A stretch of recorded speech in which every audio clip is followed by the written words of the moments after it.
জামাত আমির শুধুমাত্র তেলের দাম বৃদ্ধির ব্যাপারে প্রতারণা করছেন সেটা এটা বলেন না। আপনি বলছেন যে সরকার গণভোটের পক্ষে হয়েছে। সরকারের চাইতে আপনারা বিরোধী দলকে বেশি সমালোচনা করছেন, কাঠগড়ায় দাঁড় করাচ্ছেন। আওয়ামী লীগের সেই ফেসিবাদের সময় আমার একাধিক কলাম পাবেন প্রথম আলোতে আমি লিখেছি। আমরা আগে টাকার খুঁজে পেতাম না, শুধু জানতাম এত টাকা পাচার হয়েছে, সুইস ব্যাংকে এত টাকা আছে, এতগুলো। যদি সরকার জনগণের সাথে প্রতারণা করে তাহলে কোন জায়গাটায় প্রতারণা হয়েছে সেটা স্পষ্ট করার কথা। আর দ্বিতীয় বিষয় যেটা দাঁড়াচ্ছে সেটা হচ্ছে যে এখন পর্যন্ত ধর্ষণের জন্য যে ঘটনাগুলো ঘটেছে খুব দ্রুত গতিতে সেগুলোর বিচারও চলছে, কিন্তু সেটা নিয়েও শঙ্কা বোধ করছেন জামাত আমির। সেই ব্যাখ্যাটা যদি একটু দেন তাহলে আলাপ করতে সুবিধা হয়। জি, ধন্যবাদ। আমাদের আরব মল্লিক ভাই একটা কথা বলেছেন, কিন্তু আমার কাছে আসলে আমি মাঝে মাঝে এটা বলি যে আমাদের দেশে আসলে এখন এই মানে যারা হচ্ছেন যে মিডিয়া ব্যক্তিত্ব বা সাংবাদিক বলি, জি, ওনারা আসলে অনেক সময় ওই যে সরকারের সমালোচনা করার চাইতে বিরোধী দলের সমালোচনা বেশি করে না। এটা বাংলাদেশের এই আগের যে ফেসিবাদ যেভাবে গড়ে উঠছে, মারুফ মল্লিক সরকারের সমালোচনা করে, উনি কিন্তু এই আয়োজনও করেছেন। সরকারের আমরা বলি সেই জন্য দেখি যে এটা একটু মানে যে তেলের দাম বৃদ্ধি হয়েছে, এটা যে সরকারের মানে জনগণের সাথে বা হচ্ছে যে ওনার যে অনুযায়ী যে এটা যে সরকার এটা না করলে পারতেন বা এটা জনগণের জন্য কষ্ট হচ্ছে, সে বিষয়ে ভাই কিছুই বলেন নাই। জামাত আমির এটা বলছেন, এটা জামাত আমির দোষ হয়ে গেছে এবং উনি অনেক কথা বললেন জামাত আমির এরকম কথা বলেন। তো এটা মানে আমার কাছে মনে হয় না আর কি দায়িত্ব হিসেবে। তা আমি যাই হোক, আমি যেটা বলবো যে জামাত আমির শুধুমাত্র তেলের দাম বৃদ্ধির ব্যাপারে প্রতারণা করছেন সেটা এটা বলেন না। আপনি বলছেন যেখানে অনেকগুলো ইস্যু সামনে নিয়ে এসে কথাটা বলছেন। যেমন উনি গণভোটের কথা বলছেন এবং গণভোটের সাথে গণভোটে যাওয়ার পরে আমি যদি একটু স্পষ্ট করি, তিনি মূলত চারটা বিষয় দিচ্ছেন। গণভোটের ইস্যুটা তো ছিল, দ্বিতীয় বিষয় ছিল ধর্ষণ চেষ্টা এবং ধর্ষণের ঘটনা, হ্যাঁ, আর তৃতীয় বিষয় ছিল আইন শৃঙ্খলা পরিস্থিতি, 4 নম্বরটা হচ্ছে তেলের দাম বাড়া। জি, আমি কথাটা বলি। উনি গণভোটের ইস্যুটা সামনে নিয়ে এসেছেন এবং সেটা আলোচনা উনি বলছেন যে সরকার গণভোটের পক্ষে হয়েছে এবং আমাদের স্বরাষ্ট্রমন্ত্রী, আমাদের প্রধানমন্ত্রী, বিশেষ করে স্বরাষ্ট্রমন্ত্রী বক্তব্যই আছে জনগণ যদি গণভোটের পক্ষে রায় দেয় এবং এই সংসদ তখন বাধ্য থাকবে সেটা বাস্তবায়ন করতে, এবং সেটা বাস্তবায়ন কিভাবে হবে সবকিছু গণভোটের মানে যে ইয়ে দেওয়া হয়েছে মানে নির্বাচন কমিশনে গণভোটের জন্য যে প্রজ্ঞাপন দিয়েছে সেটাতে কিন্তু সুস্পষ্ট ভাবে লেখা ছিল কিভাবে বাস্তবায়ন হবে, এবং সেটা দেখে এবং ওয়েবসাইটে নির্বাচন কমিশনের ওয়েবসাইটে দেওয়ার পর ওনারা কোনো আপত্তি দেন নাই এবং সেটার ব্যাপারে ওনারা এটা জেনে শুনে তারা আচ্ছা আচ্ছা আচ্ছা, আপনি যদি এইভাবে জিনিসটা একটু শেষ করে দেন, সেটা হচ্ছে যে জাতির সাথে এটা একটা প্রতারণা কিনা, যে হচ্ছে যে আপনি গণভোটের পক্ষে রায় দিতে বললেন, জনগণ গণভোটের পক্ষে রায় দিল, এরপর আপনি আসে বললেন যে না আমি এটা অসাংবিধানিক, তাহলে এটা কি প্রতারণা? তার মানে প্রতারণার ব্যাপারটা রেটরিক না, আপনারা বলছেন এটা কোনো রেটরিক বক্তব্য না, এটা মিন করে বলেছেন। এটা রেটরিক বক্তব্য না, মিন করে বলছেন, এবং সেটা সরকার আগে নির্বাচন আগে একরকম কথা বলছে, তাদের নির্বাচনী তাদের যে নির্বাচনী ইশতেহার আছে এবং একদম, আমি আসলে বাবুজুল হক এটা আসলে জানার চেষ্টা করছিলাম, আপনি স্পষ্ট করে বলেছেন। জি, তারা সংবিধান কমিশন, তারা সংবিধান সরকার কমিশন গঠন করবেন বলছেন, তারা 16 নম্বরে এসে বুঝতে পারছি যেগুলো নিয়ে এতদিন ধরে আপনারা বলছিলেন সেই বিষয়গুলো আপনি আরেকবার বললেন এবং বললেন যে এটা আসলে মিন করে তিনি বলেছেন। আমি ফিরবো, অবশ্যই আপনার কাছে ফিরবো। মারুফ মল্লিক এই ব্যাখ্যাটা দেবেন, মানে সরকারের চাইতে আপনারা বিরোধী দলকে বেশি সমালোচনা করছেন, কাঠগড়ায় দাঁড় করাচ্ছেন, ওনাদের সমস্যাটা হচ্ছে যখন ওনাদের সমালোচনা করি ওইটা ওনারা দেখতে পান, আমরা যখন সরকারের সমালোচনা করি সেটা দেখতে পাই না। এটা ধরেন ওই যে উনি ফেসিবাদের কথা বললেন না, ওই ফেসিবাদের সেই অভ্যাসই দেখা যাচ্ছে। আমরা যখন ফেসিবাদের সময় ধরেন আওয়ামী লীগের সমালোচনা করতাম, বলতো খালি সরকারের সমালোচনা করে। আমরা যখন বিএনপি সমালোচনা করতাম সেটা দেখতে পেতাম না। তো রাজনৈতিক ব্যর্থতা, ভুল ত্রুটি নিয়ে আওয়ামী লীগের সেই ফেসিবাদের সময় আমার একাধিক কলাম পাবেন প্রথম আলোতে আমি লিখেছি, এবং সেটার রেফারেন্স কিন্তু আবার এখন জামাত শিবিরের লোকজন দেয় যে এই মারুফ মল্লিক এটা বলেছে, বিএনপির এটা সমালোচনা করেছে, ওটা সমালোচনা করেছে, সেই লেখার স্ক্রিনশট তারা কিন্তু আবার ফেসবুকে ভাইরাল করে। তাহলে তারা পলিটিক্সে নানা কথাবার্তা বলে। তো তেলের দামের যে কথাটা বলি, গভীর রাতে তেলের দাম বাড়ানো নিয়ে তাদের যে মূল আপত্তি, প্রথমত আমার জানা মতে বাজেটে কোনো দেশের তেলের দাম বাড়ায় না। বাজেটে যেটা হতে পারে, জ্বালানি খাতে আপনি কীরকম বরাদ্দ রাখবেন, পুনর্গঠন করবেন, প্রত্যাহার করবেন, নীতিগত সিদ্ধান্ত হয়, বরাদ্দের সিদ্ধান্ত হয়। সারা পৃথিবীতেই তেলের দাম কিন্তু প্রত্যেক দিনই চেঞ্জ হয়।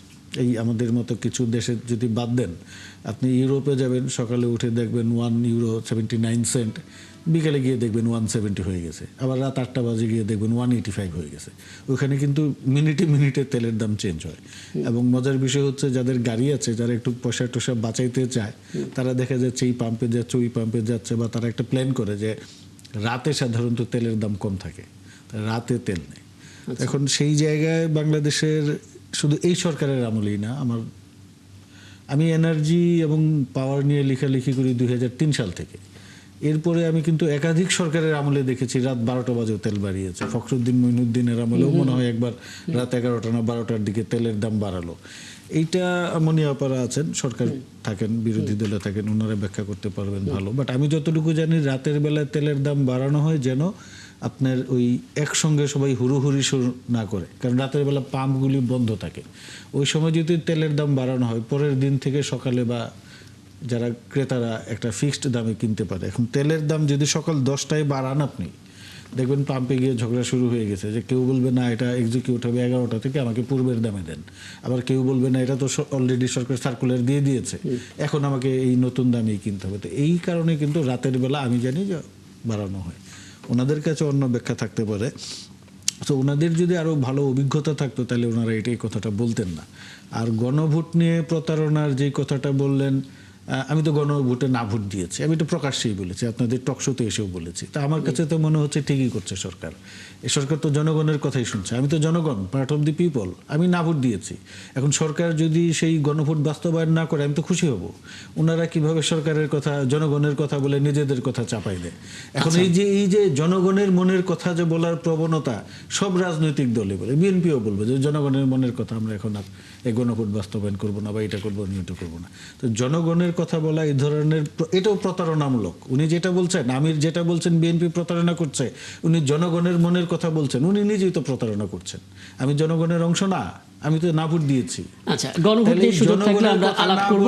হ্যাঁ, বলা উচিত যে আমাদের কথা আমরা আশা করেছিলাম, আমাদের কথা বিএনপি মানছে না, সেটা ভালো হবে। আমি আজকে মানে সন্ধ্যার পর, রাত 9টার পর যে খবরটা আসলে খুব বেশি আলোড়ন তৈরি করলো, সেটা নিয়ে একটু নীলুফা চৌধুরী মনে আপনার কাছে আসি।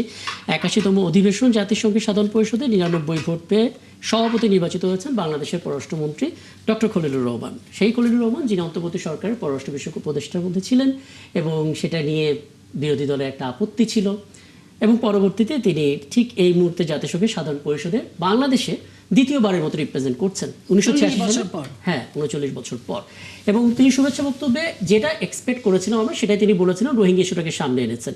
এখন আপনার কাছে জানতে চাওয়া প্রথম কথা হচ্ছে, এসআরএফ গ্রুপের আজকে আমরা দেখলাম একটা 8টা শো করেছিলাম আমরা, যে 8 বিলিয়ন ইউরো সেটা সাইপ্রাসের আদালত জব্দ করেছে।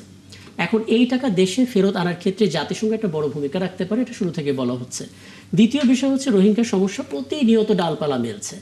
এই দুটো ক্ষেত্রে কি কোনোভাবে আমাদের পররাষ্ট্রমন্ত্রী ভূমিকা রাখতে পারবেন? কতটুকু আসলে সোচ্চার থাকবেন?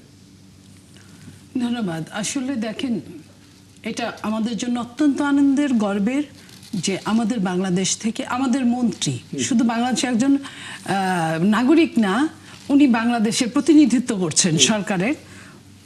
উনি নির্বাচনে দাঁড়িয়ে পাশ করেছেন, 99টা দেশের ভোট পেয়েছেন। এটা চারটেখানি কথা না, এটা আমরা অনেক আনন্দিত। আজকে ওনাকে অভিনন্দন জানাই।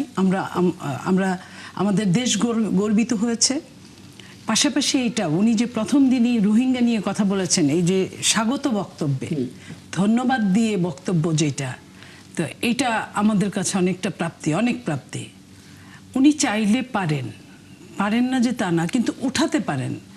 একটা ভিকটিম দেশ হিসেবে উনি চেষ্টা করতে পারেন। ভিকটিম দেশের আমি আপনাকে যদি বলি প্রমাণ দিয়ে, যে মার্কিন যুক্তরাষ্ট্রের মতো এত উন্নত দেশ, মুরল দেশ, সেখানে যখন বারাক ওবামা প্রেসিডেন্ট হলেন, তার কিন্তু আসল বাড়ি, তার বাবার বাড়ি কিন্তু কেনিয়া, এবং সে বড়ও হয়েছে কেনিয়ায়। সেখানে কেনিয়ার জন্য কতটুকু করতে পেরেছেন? পারেন নাই, যদি ওই হিসাবটা আমরা করি, বা কতটুকু করতে চেয়েছেন। এখানে আমাদের, উনি নির্বাচিত বাংলাদেশের প্রতিনিধি হিসেবে, বাংলাদেশ হিসেবে উনি চেষ্টা করবেন। আমরা তো আরো গরিব দেশ, আমরা আরো পিছিয়ে পড়ে থাকা দেশ। উনি যদি চেষ্টা করেন, আমরা শুধু এইটুকু না, আপনার দুইটা না, আমরা আমাদের পানির ন্যায্য হিস্সাটাও পেতে পারি। আমাদের বহুদিন যাবত আমরা পানির জন্য কষ্ট করছি, এমন না যে আমাদের অনেক আছে, নিয়ে গেছে আমাদের প্রতিবেশীরা। আমরা প্রতিবেশীর ভালো চাই, মঙ্গল চাই, কিন্তু তার মানে আমার নিজের সবটুকু দিয়ে না। আমিও বেঁচে থাকতে চাই, আমার বেঁচে থাকার এখানে সমস্যা, সেটা উনি বলতে পারবে। এবং এইটা তো সত্যি যে সাইপ্রাসে যে টাকাটা ধরা পড়েছে, আমরা আগে টাকার খুঁজে পেতাম না, শুধু জানতাম এত টাকা পাচার হয়েছে, সুইস ব্যাংকে এত টাকা আছে, এতগুলো বাংলাদেশি টাকা গিয়েছে, অঙ্কটা মাঝে মাঝে সুইস ব্যাংকের অঙ্কও জানতাম আমরা। পানামা, আপনার মনে আছে পানামা কেলেঙ্কারির অনেকের অঙ্কটাও আমরা জেনেছিলাম। কিন্তু যত কথাই বলি না কেন, আওয়ামী লীগ যেটা করেছিল বিএনপির নামে অন্যায়ভাবে কথা বলে, অযৌক্তিকভাবে এস্টাবলিশ করতে চেয়েছিল যে সে টাকা এনেছিল সিঙ্গাপুর থেকে, মিথ্যা কথা। সে তার নিজের টাকা কোনোভাবে পাঠিয়ে দিয়ে সেটাকে এনে সে প্রমাণ করার চেষ্টা করেছিল। এই পর্যন্ত বাংলাদেশ কোনো টাকা পায় নাই, আসে নাই। তবে যদি এটা আসার একটা সমূহ সম্ভাবনা আছে, এত বেশি সম্ভাবনা আছে, কারণ সে তো অন্যায় টাকা হিসেবে ধরা পড়েছে। তাহলে এই টাকার উৎসটা কোথায়? এই টাকার উৎসস্থল হচ্ছে বাংলাদেশ। তাহলে উৎসস্থল যদি বাংলাদেশ হয়, তাহলে বাংলাদেশের টাকাটা, আন্তর্জাতিক আইন কি বলে, বাংলাদেশের টাকাটা সহজ হবে। বাংলাদেশের টাকাটা বাংলাদেশ সরকার পাবে। সরকার যখন পাবে, আমরা অনেকের দেখি অনেক রকম মামলা মোকদ্দমার জন্য, অর্থনৈতিক মামলা না, তারপরেও মামলা মোকদ্দমার জন্য তার কিন্তু জমি জিরাত সব ক্রোক হয়ে যায়। যে মানুষটা এই দেশের এই মুহূর্তে নাগরিক না, কিন্তু জন্মসূত্রে নাগরিক এবং এখানে ব্যবসা করেছে, তার টাকাটা, তার ওইখানে জব্দকৃত টাকাটা এই দেশের সরকার পাবে, এটাই আমার কাছে মনে হয় খুব স্বাভাবিক। এবং এটা যখন সাধারণ পরিষদের প্রেসিডেন্ট আমার দেশের, তখন আমার জন্য অনেকটা সহজতর হয় যে এটার উৎস জায়গায় জিনিসটা ফেরত যাক, তাই না? আমরা তো অনেক সময় এই জিনিসটাই করি। আমরা যখন দুই দেশের মধ্যে একটা কোথাও কেউ পড়ে, জেলও হয় ওই দেশে, তারপরে তো ফেরত পাঠায় কোথায়? তার নিজ দেশে ফেরত পাঠায়। সালাউদ্দিন সাহেবকে কত বছর ইন্ডিয়া ধরে রাখলো, তারপরে মামলায় জিতলো, জিতার পরে কি হয়েছে? একটা সময়, হ্যাঁ, সরকার চেঞ্জ হতে হয়েছে, একটা সময় তো তাকে বাধ্য হলো ফেরত পাঠাতে। আমার জিনিস আমি ফেরত নিলাম। তো সেই হিসেবে আমি মনে করি টাকা যেহেতু আমি আমার দেশের টাকা দেশে ফেরত আসতেই পারে। এটা নিয়ে আমার কাছে মনে হয় না যে কোনো সমস্যা হবে। যদি সমস্যা হয় তাহলে তো উনি ক্লিয়ার করবেন। বুঝতে পারছি, মানে এটা তো একটা ফিক্সড এজেন্ডা থাকবে সামনে, এবং অনেকগুলো দেশেরও তো। আমি আপনাকে এটুকু বলতে চাই, আমার সমালোচক, বিরোধী দল সমালোচনা করবে, এইটা নিয়ে সমালোচনা করুক, এই টাকাটা আনার ব্যবস্থা করুক। তাদের বহু দেশের সঙ্গে সম্পর্ক, তারা ইলেকশনের আগে বলতো এত বিদেশিরা আমাদের সঙ্গে এসে দেখা করে, কথা বলে, আমরা তো ক্ষমতায় চলে আসছি। ক্ষমতায় না আসলেও বিরোধী দলে আসছে। বিরোধী দল কিন্তু ছায়া সরকার, তারা চাইলেই এখন এটা পারে, যেটা তারা হাম নিয়ে কথা বলে নাই, কারণ তাদের সরকার, ইন্ট্রিম সরকার বিপদে পড়ে যাবে। তারা তেল নিয়ে কথা বলে নাই, বিদেশিরা নাখোশ হবে। তো এই এখন তাদের কথা বলার একটা মুখ্যম সুযোগ এসেছে, যেটা অন্তত টাকাগুলা ফেরত আসলে সবার লাভ, বাংলাদেশের লাভ, মানে সবার লাভ। একটু কথা বলার চেষ্টা করি। অ্যাডভোকেট শাহ মোহাম্মদ মাহফুজুল হক, আপনি শুনছিলেন নিশ্চয়ই। প্রথমত, বাংলাদেশের পররাষ্ট্রমন্ত্রী খলিলুর রহমান যে জাতিসংঘের সাধারণ পরিষদের সভাপতি নির্বাচিত হলেন, জামাত ইসলামের পক্ষ থেকে কোনো অভিনন্দন জানানো হয়েছিল কিনা? সরকারের পক্ষ থেকে তো জানানো হয়েছে, প্রধানমন্ত্রী জানিয়েছেন। জামাত ইসলামের পক্ষ থেকে এটা জানানো হয়েছে কিনা? এবং যে কথাটা আসলে নীলুফা চৌধুরী মনি বললেন যে বিরোধী দল এখন একটা বেশ ভালো চাপ দিতে পারে, এটা নিয়ে আলাপ করতে পারে যে পাচার করা টাকা যেন ফেরত আসে, যেহেতু আমাদেরই একজন পররাষ্ট্রমন্ত্রী গুরুত্বপূর্ণ দায়িত্বে সেখানে আছেন। আপনি আসলে সেই কথাগুলো বলবেন কিনা, সেই চাপটা দেবেন কিনা? জি, ধন্যবাদ আপনাকে। আমি আমাদের ডক্টর খলিলুর রহমান জাতিসংঘের সাধারণ অধিবেশনের সভাপতি নির্বাচিত হয়।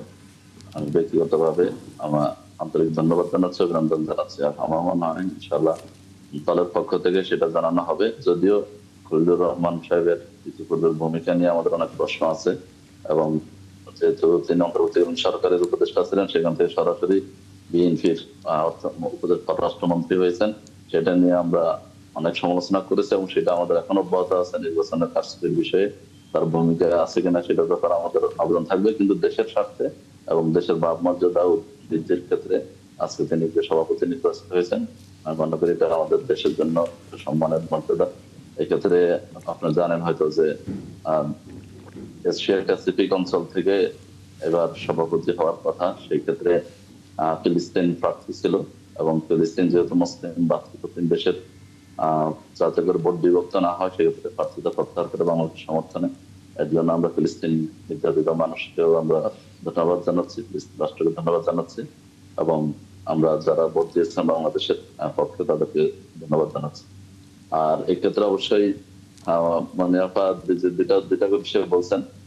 প্রথম বিষয় হচ্ছে যে অবশ্যই বাংলাদেশের টাকা, বাংলাদেশের স্বার্থ যেখানে বিঘ্নিত হয় এবং সেখানে যদি বিরোধী হিসেবে জামাত ইসলামের ভূমিকা রাখার সুযোগ থাকে, অবশ্যই জামাত ইসলাম সে জায়গায় ভূমিকা রাখবে।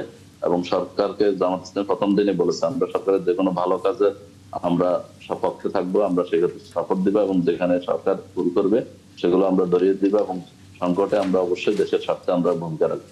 তো সরকার যদি আনুষ্ঠানিকভাবে সেক্ষেত্রে সহযোগিতা চায়, বা শুধু টাকা উদ্ধারের ক্ষেত্রে কেন, বাংলাদেশের পররাষ্ট্রনীতি, বাংলাদেশের নিরাপত্তা, বাংলাদেশের স্বার্থ সংশ্লিষ্ট বিষয়ে আমাদের সরকার, আমাদের বিরোধী দল ইতিমধ্যে ঘোষণা দিয়েছে যে আমাদের পক্ষ থেকে ছায়া মন্ত্রিসভা গঠনের কাজ প্রায় শেষ পর্যায়ে, এবং আমরা সেটা দিব।